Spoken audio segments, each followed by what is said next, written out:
Captain HFY stood before the viewing screen of his ship, the Time's Gentle Current **. His 4 eyes moved across the data flowing on the screen. The third planet in this yellow star system looked impossible. Massive storms swirled across its surface. The land moved and shifted like a living thing. Volcanoes spat fire into the air. Ice covered both poles, while the middle burned with heat that could kill most life forms. "Captain," said Science Officer Miltress, her voice shaking, "this planet should not have intelligent life. The readings are all wrong." HFY looked at the data again. Class XII Deathworld. The worst type of planet in their database. Only 12 such worlds had ever been found, and none had complex life. This planet had everything wrong with it. Too much gravity, air that would burn most lungs, weather that changed like a mad thing. And somehow, radio signals came from its surface.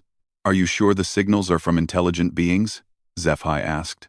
Miltress checked her instruments again. "Yes, Captain. The patterns are too complex to be natural. But," she paused, "the signals are strange. They seem to be. Entertainment? Entertainment?" HFY could not believe it. Beings fighting to survive on that hell world make entertainment? "Listen to this." Miltress played one of the signals. Music filled the bridge. Happy music. Light and cheerful sounds that made no sense coming from a death world. Then voices speaking in a language they did not know. But the tone was relaxed. Even joyful. HFY felt his skin change color with confusion. How could any species be happy on such a world? They must be praying to their world spirits, trying to keep the planet from killing them.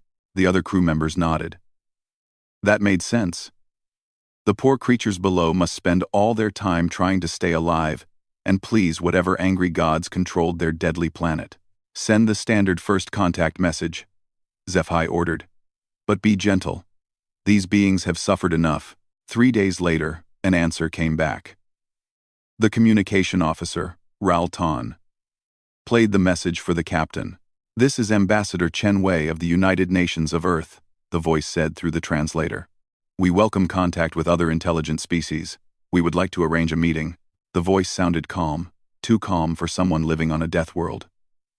HFY looked at his crew. Their faces showed the same confusion he felt. "Send a response," he said. "Tell them we are sorry for their difficult situation. We offer aid and rescue for their people." The next day brought another message. This time, the human voice sounded confused. "I think there might be some misunderstanding," Ambassador Chen said. "We do not need rescue. Earth is our home. We have 8 billion people here, and we are doing well. We are actually planning to explore other star systems soon."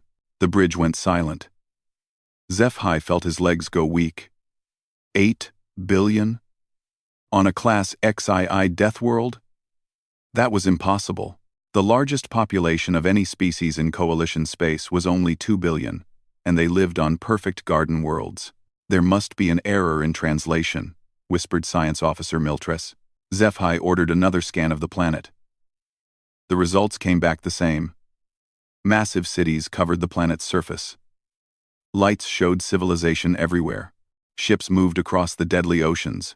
Flying machines filled the poisonous air. "Captain." "Communications officer," Ralton said, his voice very quiet. "They are asking if we would like to visit their planet. They say they have prepared a landing site for us." HFY stared at the death world on his screen. Visit that nightmare?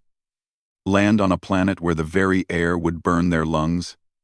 Where the gravity would crush their bones? Where storms could destroy starships? But they were explorers. The Coalition had sent them to make contact with new species. No matter how impossible this seemed. "Tell them we accept," HFY said, "but we will need environmental suits." Ambassador Chen's response came quickly. "Of course, we understand different species have different needs. We have prepared a special area with controlled atmosphere and gravity. We look forward to meeting you." The ease in Chen's voice bothered HFY. The human spoke of controlling atmosphere and gravity like it was simple. Like adjusting the temperature in a room. 2 days later, the Times' gentle current times entered orbit around Earth. The crew stared at the world below. From space, it looked beautiful. Blue oceans, white clouds, green and brown land. But the readings told the truth. This world was a killer. They launched a shuttle toward the surface. As they dropped through the atmosphere, turbulence shook the small ship like a toy. Lightning flashed around them. Rain hammered the hull. Any of these things would terrify most species, but somehow, humans lived through this every day. The landing zone sat in a flat area between what the humans called mountains. The peaks rose higher than any mountain on most worlds. Snow covered the tops.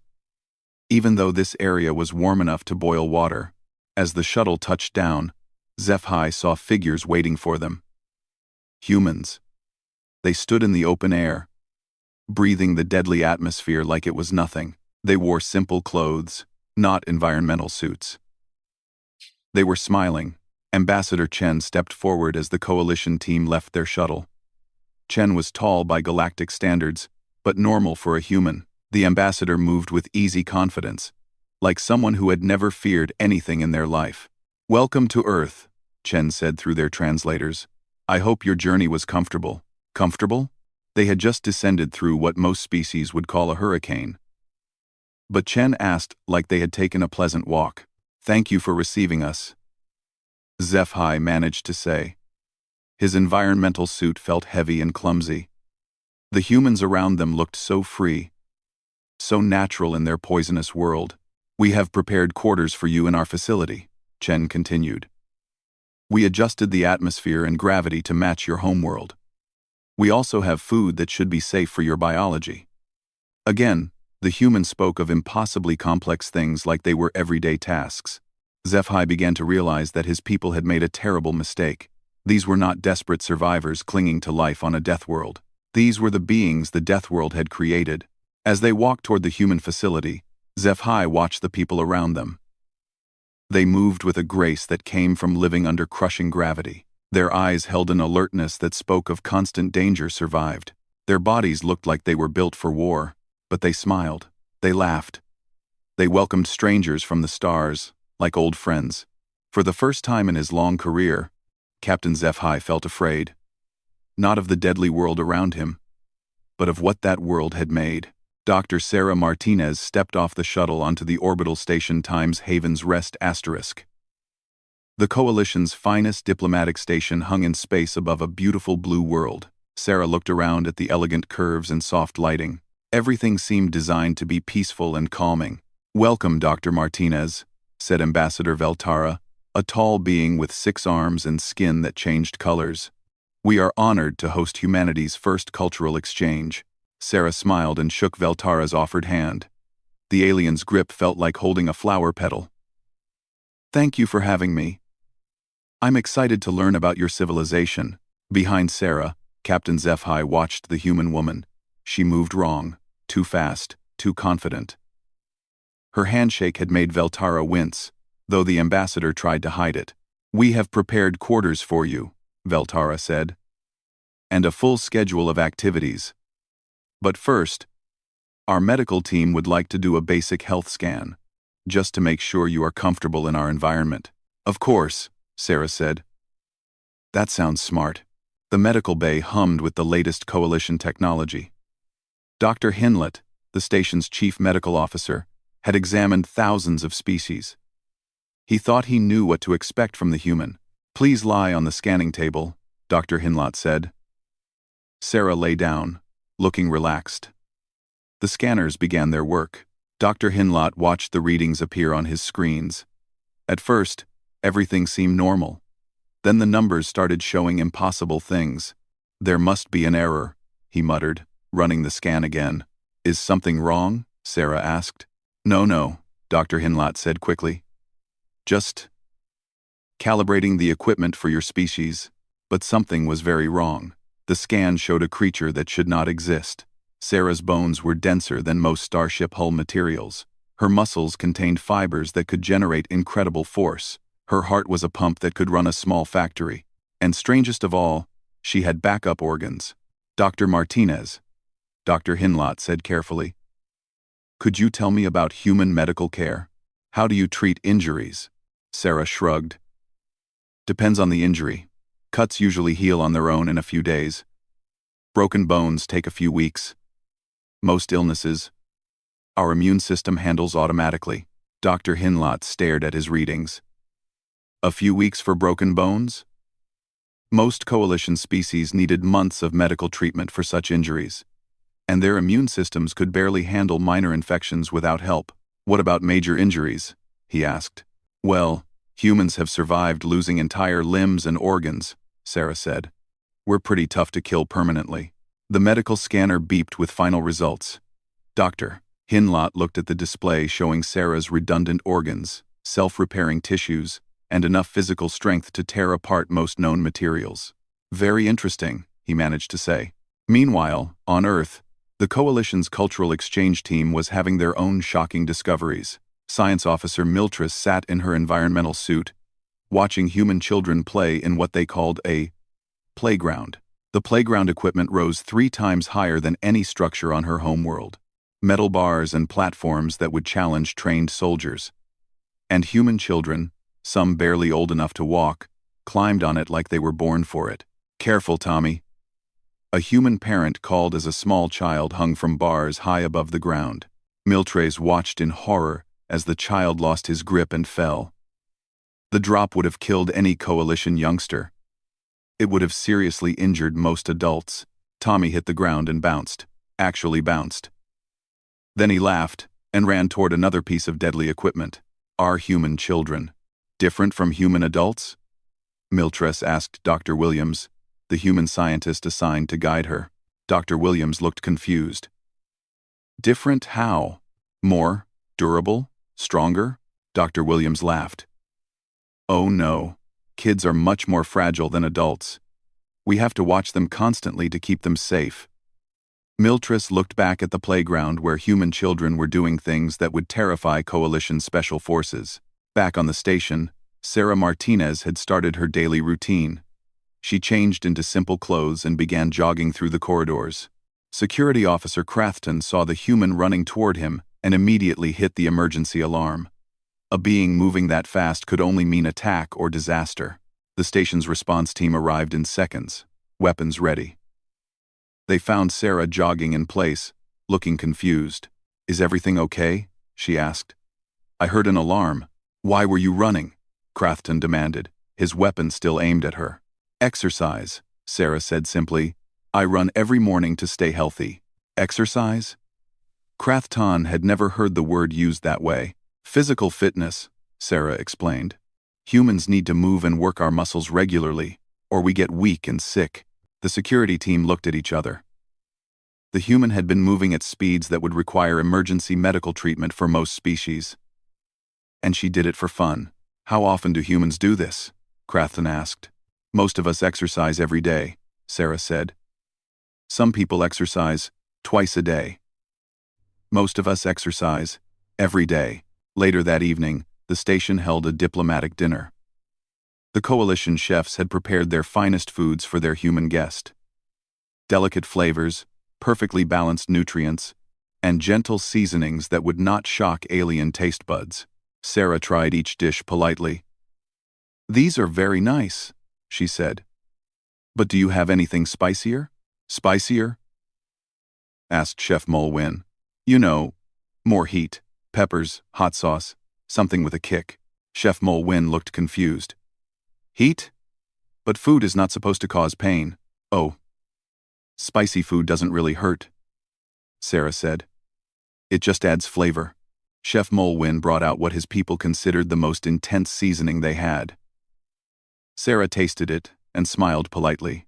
That's nice, but still pretty mild. Do you have anything stronger? Desperate to please his guest, Chef Mulwin went to the emergency medical supplies and found capsaicin. The chemical was used in tiny amounts to stimulate healing. Too much could kill most species. He added a small drop to Sarah's food and watched nervously as she took a bite. Now that's better, Sarah said, smiling. Could I get a little more? Chef Mulwin nearly fainted. The human had just consumed enough capsaicin to hospitalize his entire kitchen staff.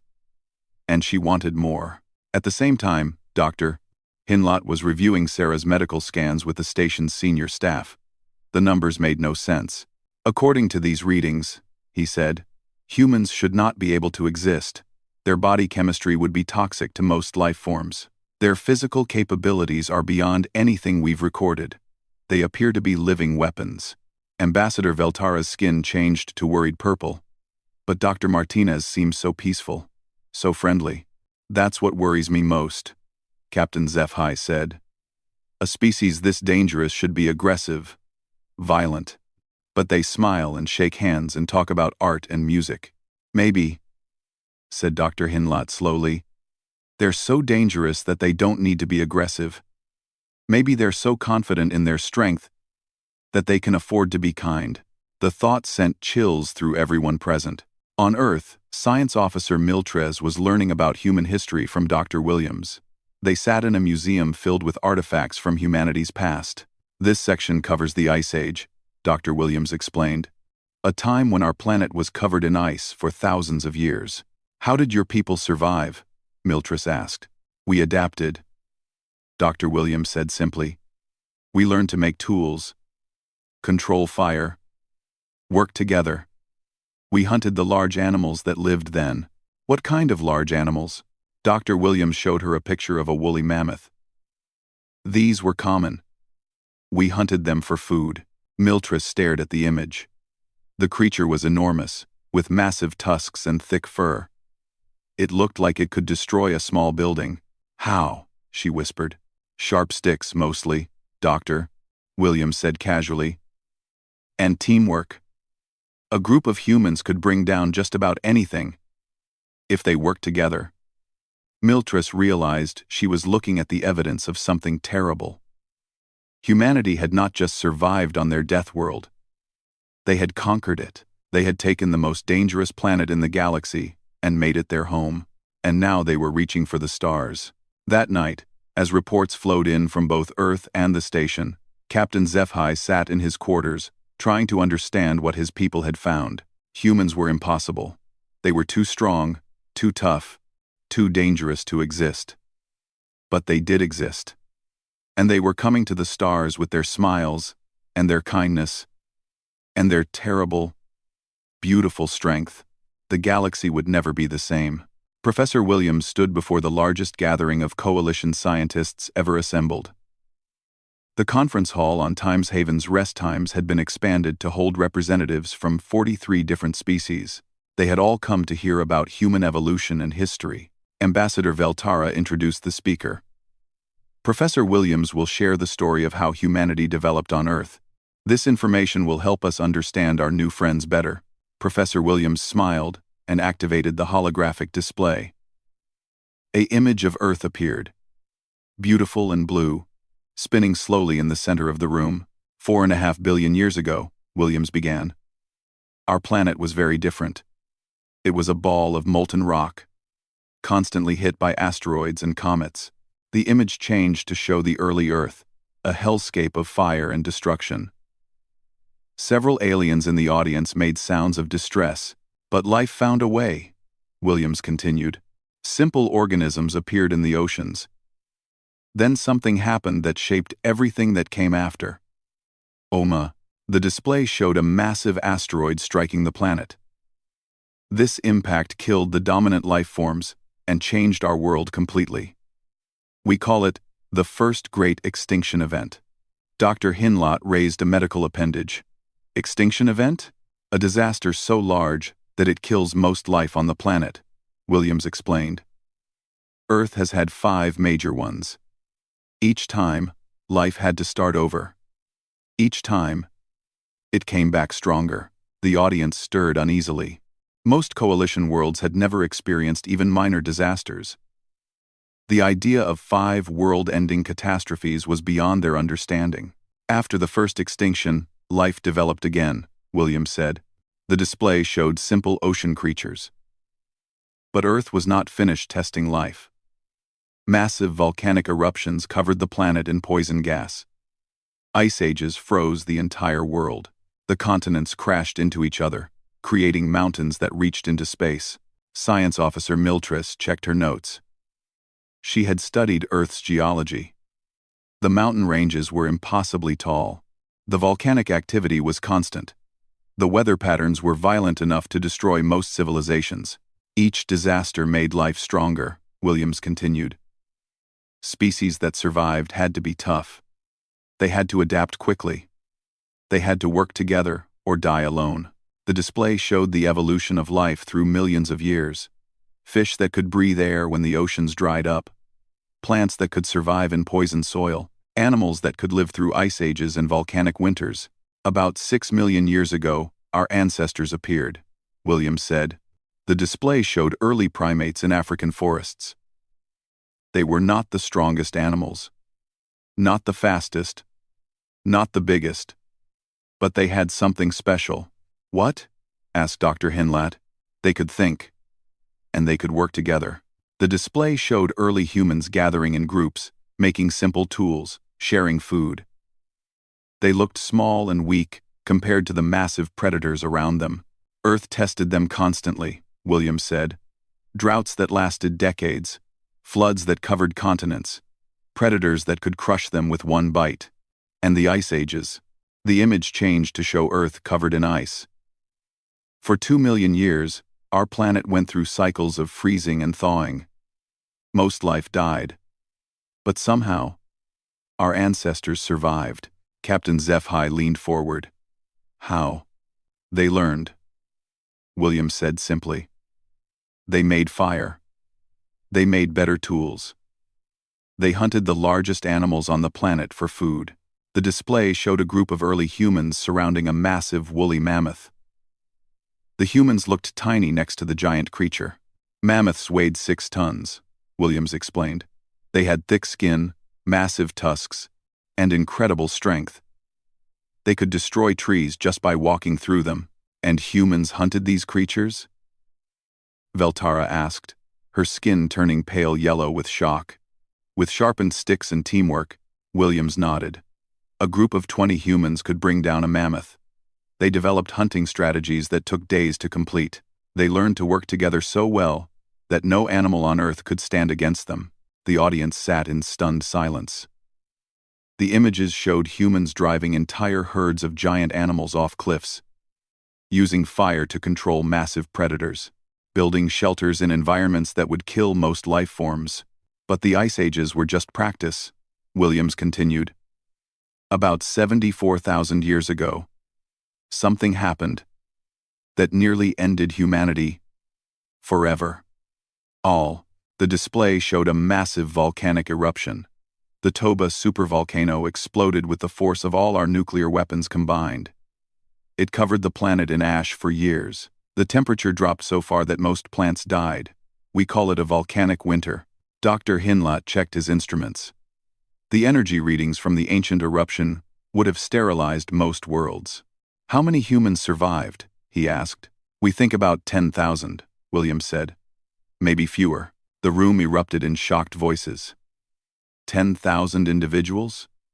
Most coalition species had billions of people spread across multiple worlds. The idea of an entire species reduced to such a small number was terrifying. But those 10,000 humans were the children of the ice ages, Williams continued. They were the toughest, smartest, most adaptable beings their world had ever created. And they did not just survive. They thrived. The display showed human populations growing and spreading across the planet. They moved into every environment Earth could offer. Deserts that could cook flesh. Mountains where the air was too thin to breathe. Frozen wastelands where nothing else could live. By the time the volcanic winter ended, humans had learned something that no other species ever had. Williams said. They learned to turn Earth's deadliest features into advantages. What do you mean? Asked Science Officer Miltris. They used fire, which burns and destroys, to cook food and stay warm. They used metal, which was buried deep in the earth, to make tools. They learned to sail on oceans that could swallow mountains. They even learned to fly through air so thin it would kill most life forms. The display showed human civilization developing, Cities growing beside active volcanoes, farms in deserts, ships crossing oceans during massive storms. Every disaster that hit Earth made humans stronger, Williams explained. Earthquakes taught them to build flexible structures. Hurricanes taught them to predict weather. Floods taught them to work with water instead of fighting it. Captain HFY felt something cold in his stomach. Professor Williams, are you saying that your planet deliberately created your species to be weapons? Williams looked surprised. Weapons? Oh no, Captain. Earth created us to be survivors. Everything else came from that, but your physical capabilities, Dr. Hinlat said. Your strength, your endurance, your resistance to injury.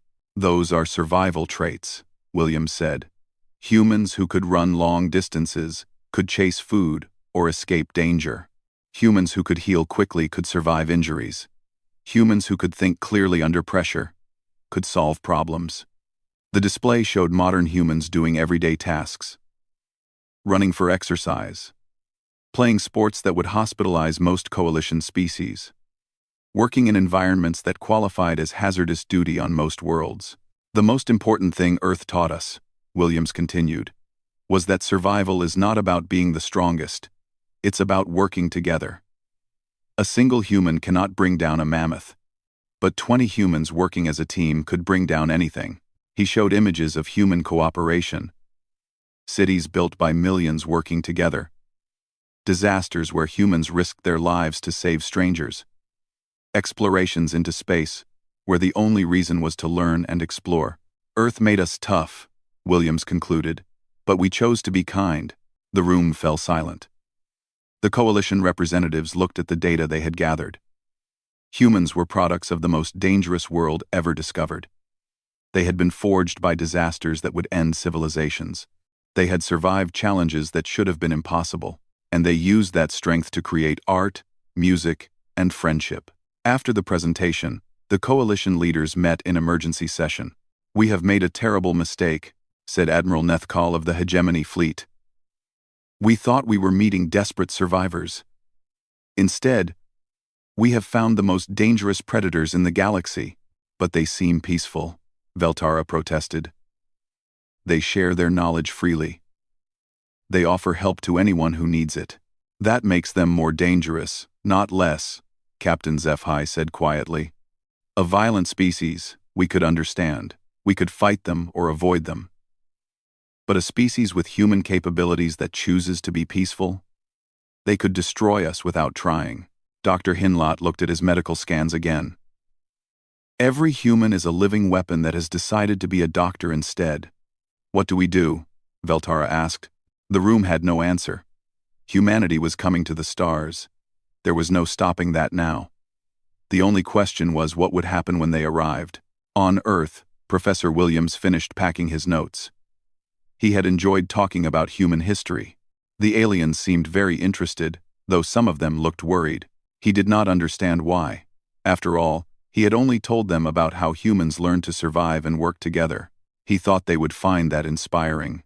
High above in orbit, Captain HFY stared down at the blue and white planet below. Somewhere down there, 8 billion apex predators were going about their daily lives, playing with their children, creating art, making music, planning their expansion to the stars, the most beautiful and terrifying sight in the galaxy, and there was nothing anyone could do to stop them. The news spread across coalition space like a shockwave. Reports from the human contact missions reached every world within weeks. 3 distinct reactions emerged among the galactic civilizations. On the peaceful world of Veltara, the Harmony Council met in their crystal gardens. Ambassador Veltara, still pale from her encounters with humans, presented her findings to the assembled leaders. Honored ones, she said, we have found the guardians we have long needed. The humans are powerful beyond our understanding, but they choose kindness over conquest. Elder Silthara, oldest member of the council, spoke carefully. Child, you describe beings of terrible capability who claim to be peaceful. How can we trust such creatures? Because, honored elder, I have seen them with their own children, Veltara replied. I watched human parents teach their young to be gentle with smaller creatures. I saw them risk their lives to save others from danger. Their strength comes with wisdom. Meanwhile, on the fortress world of Gricktal, the fearful alliance held very different discussions. General Morthok paced before a display showing human capabilities. They are a plague, he declared to his war council. These humans are viruses that will consume everything. 8 billion weapons walking on 2 legs, and they multiply constantly. Defense Minister Colven studied the reports. Their technology is not advanced. We could quarantine their system. Prevent them from spreading. For how long? Morthok asked. They went from throwing spears to flying in space in just 10,000 years. How long before they break any barrier we create? Intelligence Chief Drakmon added quietly. Our analysis suggests they are already too late to contain. Human exploration ships are being built. They will reach other systems within decades. On the trading hub of Nexus Plural, the opportunist merchants saw different possibilities. Trader Captain Lux's Hari called together her business partners in a secure conference room. Think of the possibilities, she said, her many eyes gleaming. Beings this durable could work in environments that would kill our people. They could mine gas giants, explore black holes, colonize worlds we cannot touch. But would they work for us? Asked Merchant Prince Valgorim. They seem eager to help, Lux Hari replied. They offer their knowledge freely. Perhaps we could offer them compensation for more. Specialized assistance. None of these groups expected the fourth faction that emerged. War Commander Thokron of the Krath Hegemony received the human reports in his command fortress, orbiting a dead world.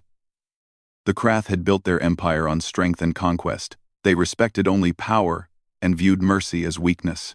Finally, Thokron growled to his officers, worthy allies have appeared. His lieutenant, Sub-Commander Rakthul, studied the human data. Commander, their capabilities are impressive, but they show concerning tendencies toward cooperation with weaker species. Irrelevant, Thokron declared. They are products of the ultimate death world. War is in their nature. We will teach them to embrace their true purpose. Thokron dispatched his finest warship, the Times Blood Harvest Asterisk, toward Earth. His plan was simple. Arrive in strength, challenge the strongest humans to combat, and recruit the winners into the Krath military. These humans would make perfect shock troops for the hegemony's expansion. The Times Blood Harvest Times arrived in Earth's system 3 months later.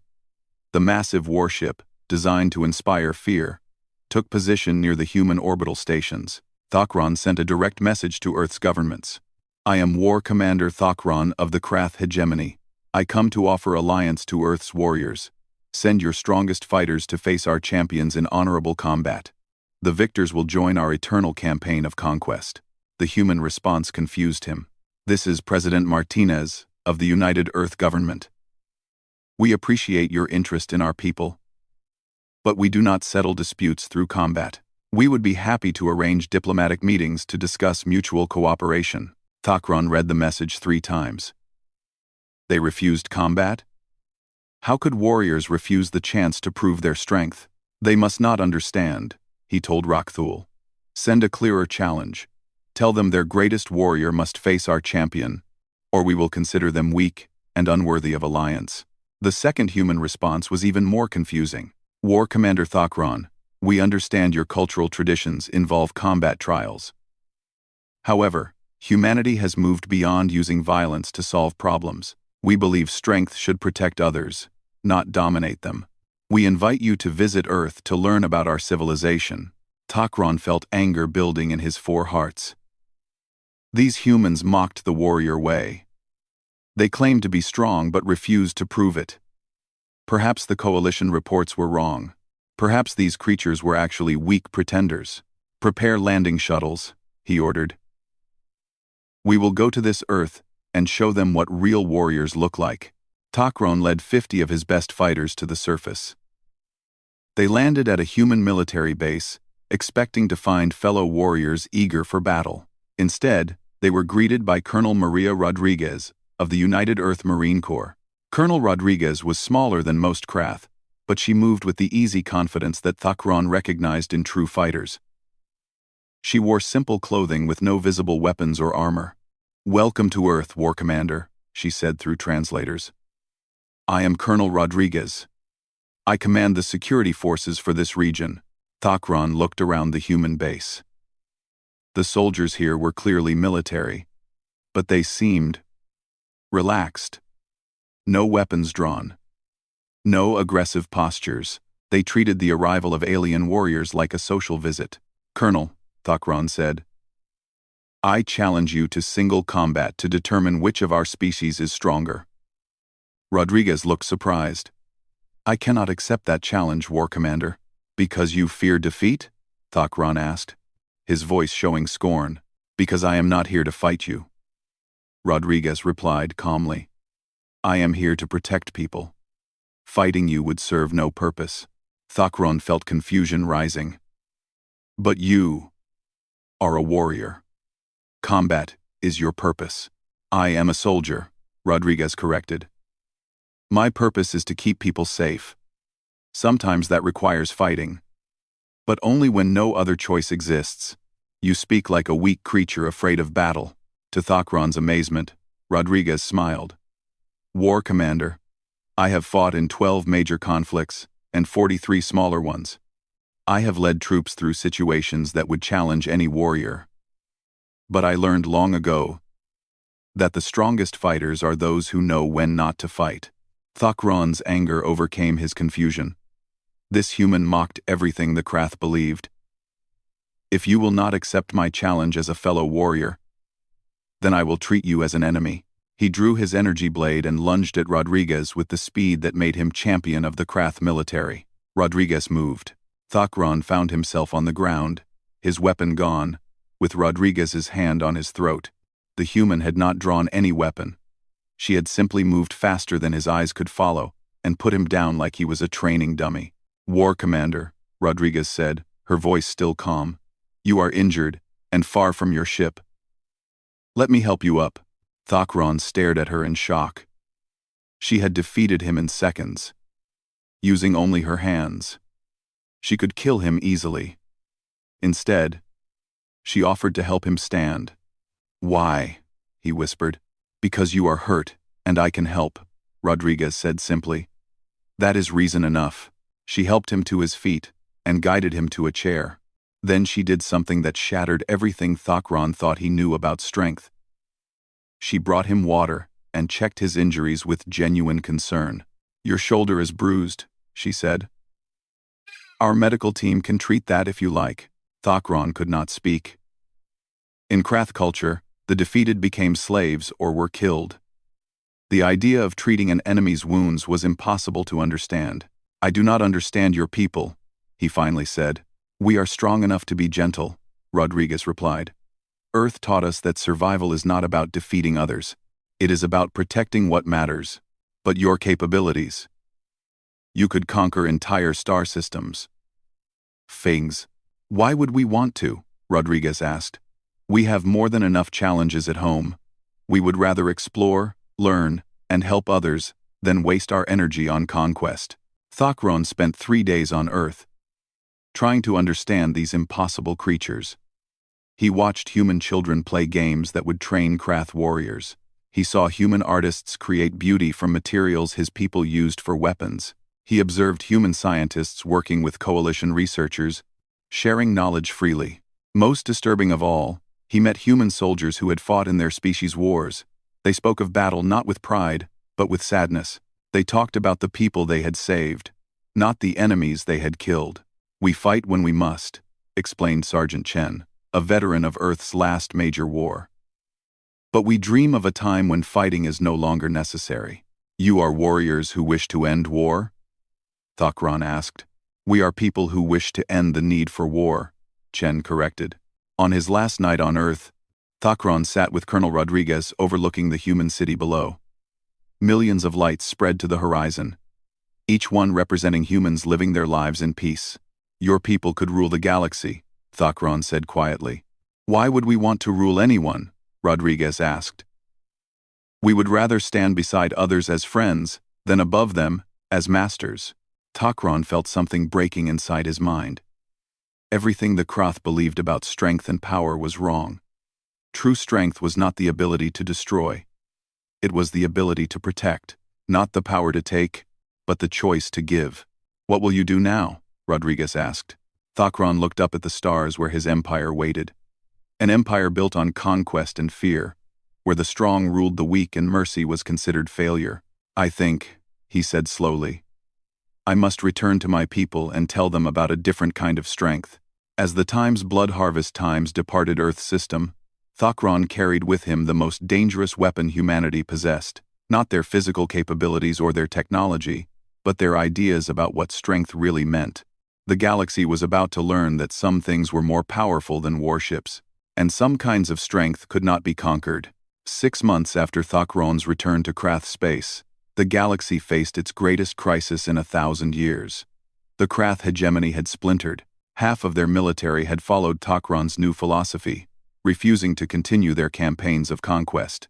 The other half, led by Supreme War Marshal Vex Krath, had declared Tok'ron a traitor and launched the largest military offensive in galactic history. The coalition worlds fell one by one. The Krath war machine, freed from internal debate, swept through space like a plague of metal and fire. Refugee ships filled the trade routes as entire civilizations abandoned their worlds. On Earth, the human governments received desperate pleas for help from across the galaxy. The coalition had offered friendship and cultural exchange. Now they begged for humanity's intervention in their darkest hour. Admiral Chen Wei, grandson of the first Ambassador Chen, stood before the Emergency Assembly of Earth's United Nations. The descendant bore the same calm confidence as his grandfather, but carried the weight of decisions that would shape galactic civilization. "The Coalition Council has formally requested military assistance," Admiral Chen reported to the Assembly. "They offer to recognize humanity as the protector of galactic peace and grant us authority over all military operations." President Okafor, a tall woman whose grandmother had been one of the first human runners to impress the aliens, considered the offer. "Admiral, what would that mean for humanity?" "It would make us the dominant military power in known space," Chen replied honestly. "We would have the authority to impose our will on hundreds of worlds." The assembly hall fell silent. Humanity had the chance to become galactic emperors. The same species that had struggled for millions of years on their death world could now rule the stars. "What do you recommend, Admiral?" President Okafor asked. Chen looked out at the representatives of 8 billion humans. People who had inherited the strength of the Ice Ages and the wisdom of countless generations who had chosen cooperation over conquest. "I recommend we help them," he said simply. "Not as their rulers, but as their allies." The vote was unanimous. Within weeks, human ships joined the coalition retreat. But they did not fight the way anyone expected. Instead of massive battles and overwhelming force, humans used the tactics their species had learned during millions of years of survival. They struck at Krath supply lines, cutting off their fuel and food.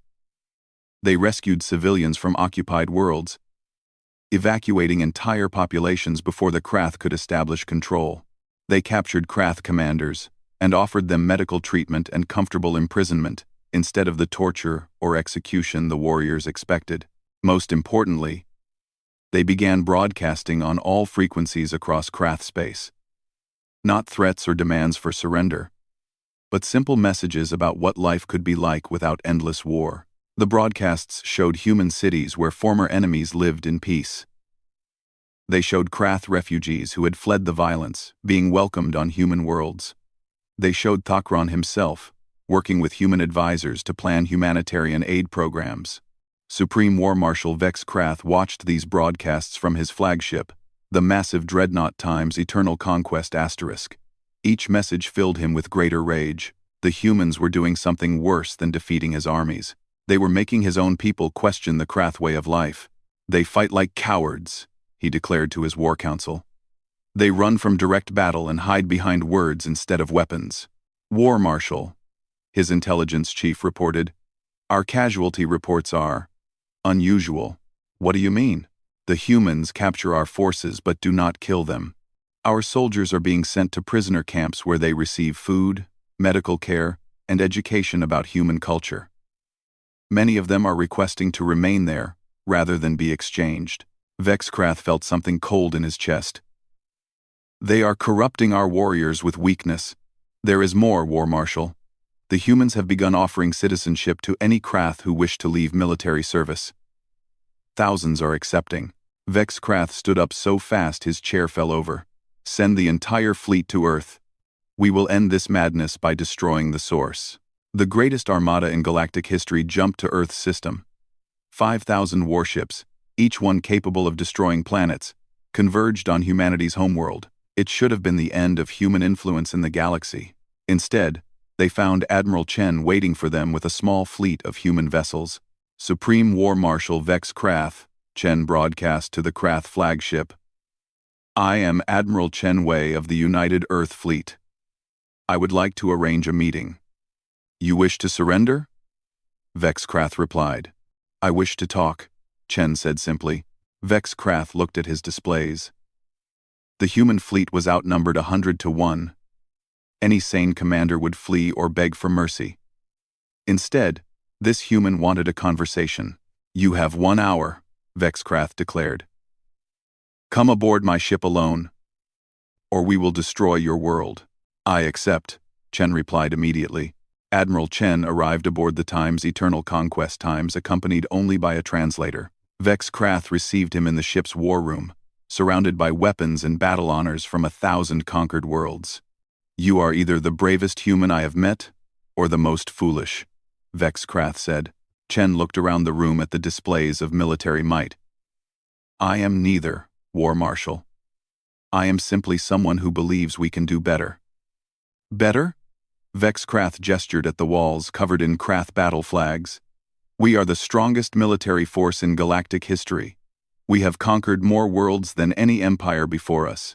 And what has it given you? Chen asked quietly. The question caught Vexcrath off guard. Power, respect, fear from our enemies. But what has it given your people? Vex's Krath did not answer immediately. The truth was that most Krath lived in military barracks, always preparing for the next war. They had built no art, written no poetry, created no music. Everything they made was for conquest. We are warriors, he said finally.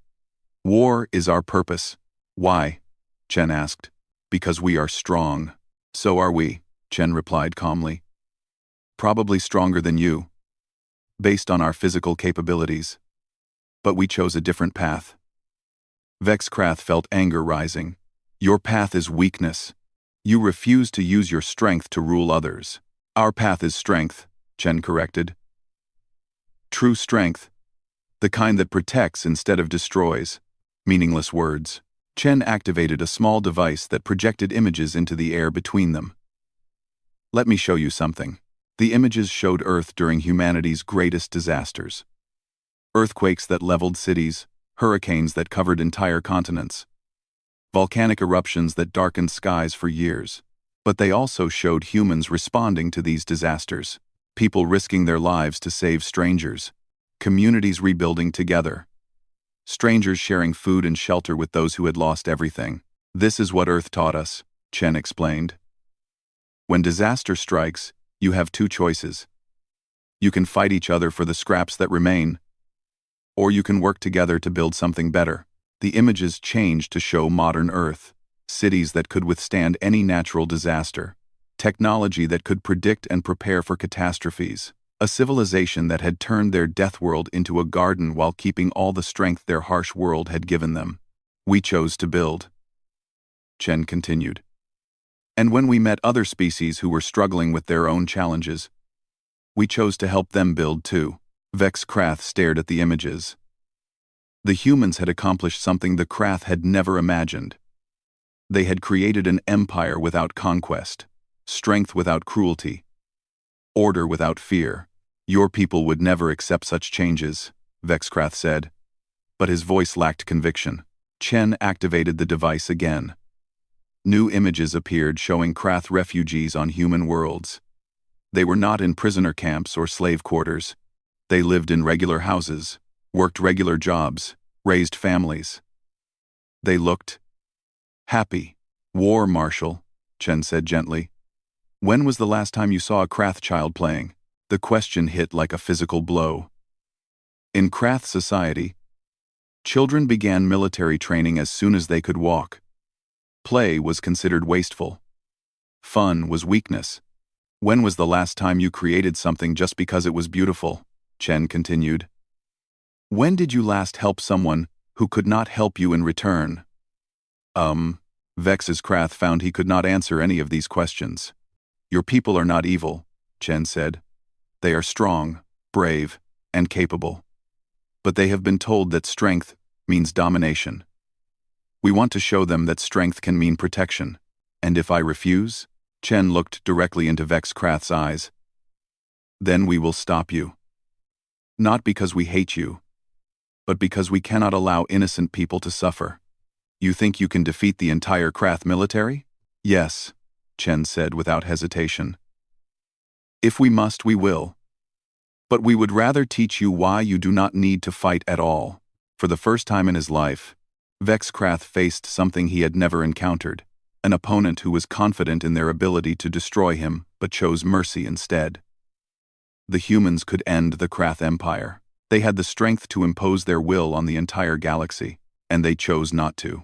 What do you want from me? Vex Krath asked quietly. Give peace a chance, Chen replied. Let your people choose their own paths. Some will want to continue as warriors, and that is fine. Protectors are always needed, but let others choose to be artists, teachers, builders, explorers. Chen stood up and walked to the viewing port. Beyond the transparent metal, Earth hung in space like a blue and white jewel. We had every reason to become conquerors, Chen said. Our world tried to kill us every day for millions of years. We could have decided that strength meant crushing everything around us. But we learned something different. What? Chen turned back to Vex Krath. We learned that the most dangerous predators in the universe are those who have learned when not to hunt. The war ended not with a great battle, but with a simple choice. Vex Krath returned to his fleet and opened communications to all ships. He told them what he had learned aboard the human vessel. He gave each crew the choice: continue the war that had no purpose, or try something new. Most chose to try something new. Within a year, the galaxy had changed beyond recognition. Former Krath worlds began experimenting with art and music. Human advisors helped establish schools where Krath children could learn about things other than warfare. Trade routes opened between species that had been enemies for generations. There were still problems. Some Krath commanders refused to give up their aggressive ways and had to be stopped by force. Some coalition worlds struggled to trust their former enemies. Change was difficult and sometimes painful, but for the first time in galactic history, the strongest military force in known space was dedicated to protecting the weak rather than conquering them. Admiral Chen stood in his office aboard the orbital station above Earth, reading reports from across the galaxy. Former battlefields had become trading posts. Former enemies worked together on exploration missions. The Krath home system was planning to host the first galactic festival of arts, where every species would share their music, literature, and visual creations. Admiral, his aide announced, you have a visitor. Thakran entered the office. The former Krath war commander now wore simple civilian clothes and served as an ambassador for peaceful cooperation between species. Admiral Chen, Thakran said, I wanted to thank you again for what your people have done. We did what anyone should do, Chen replied. We helped. No, Thakran said firmly. You did something much more difficult. You had the power to rule the galaxy, and you chose to serve it instead. Chen looked out at the stars where human ships now traveled not as conquerors, but as explorers and protectors. Humanity had finally left their death world, carrying with them the greatest lesson Earth had taught them. The galaxy needed guardians, Chen said, not rulers. Outside the station, Earth continued its ancient rotation. The death world that had forged humanity's strength now served as a reminder of what could be accomplished when that strength was guided by wisdom and tempered by mercy. The universe was vast and full of dangers. But for the first time in galactic history, the most dangerous species in known space, had decided to use their power to protect others rather than dominate them, and that made all the difference.